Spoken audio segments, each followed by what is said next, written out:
The New York City Marathon is just 20 days away. More than 50,000 runners will compete in the world's largest race of its kind. Yeah, in fact, participants from all over the world will be lacing up for the 26.2-mile course through the city's 5 boroughs. But whether you are running a marathon or just a few miles, running can really take a toll on your body. So here to talk about injury prevention is sports specialist, doctor of physical therapy, and author of Hope Not Nope, Dillon Caswell. Give us some hope, not nope, Dillon. What are some of the injuries that people should be most aware of? The most common injuries that runners will face are overuse, things like shin splints, patellar tendon pain, Achilles tendon pain. The good thing to know is that all of these are preventable. They're preventable when we look at the mileage and we progress that appropriately, and when we utilize strength and jump training. A lot of people think stretching is the way. Stretching is going to reduce my injury risk. The research doesn't back that. Really? You can keep stretching if you want to, but it's not going to be the thing that prevents injury. But you said jump training? Jump What's training that? And strength training. So things like pogo jumps for the calves, or like box jumps, doing them safely. Because when you're running, for example, the calf is going to produce about 8 to 11 times body weight of force. Stretching is underneath 1. So when you start jumping, you get that bridge of like 5 to 8 times body weight to bridge that gap. So I'm listening carefully. Me too. I have 2 daughters who run, and it is really important because they're sticks.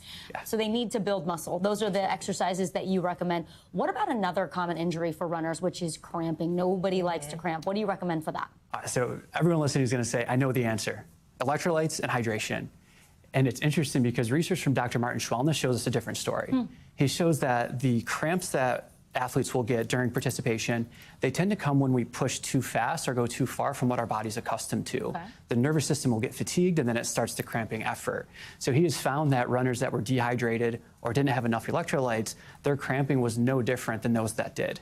Can we stay there? When you mention electrolytes, where are we getting our electrolytes from? And I just think in a bigger sense, where does like fueling our bodies fit into this? So fuel is crucial both for performance and for injury prevention. So we want to make sure that we're getting those types of things in. Any athlete that's underfueled, they're not going to perform well. And we look at this and we go, what's your body weight? Times that by 15. That'll give you an idea of your maintenance calories on a non-running day. Now, when you start to run, you're expending more calories, so you have to get more calories back in.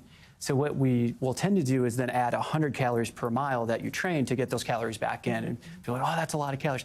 Running is expensive as far as energy. It's a great way to put it. And so you have to put it back in. Yeah, I like that a lot. Running is expensive. So what are some tips that you have for athletes on their race day, ways that they can stay in the zone, make sure that they are fueling up properly for that race? Yeah, so you want to know that carbs are your friend. There's so many diets out there that will just take carbs out of the equation. Carbs are needed for performance. More than about 50%, 60% of your diet should be carbs leading up to it, and get a little bit more carbs in. And then on race day, control the race, don't let it control you. Know when are you going to be getting your simple sugars, when you're going to be reaching for some water, what paces are you going to be at, and stick to those paces. I may not be ready for a marathon, but I'm ready for a 5K now. Look, watch me work, Dillon. Watch me work. I'm doing it for that first mile. Dillon Caswell, thank you so much. Hope Not Nope is the name of the book. Thanks, Keep it right here, folks. You're watching NBC News Daily.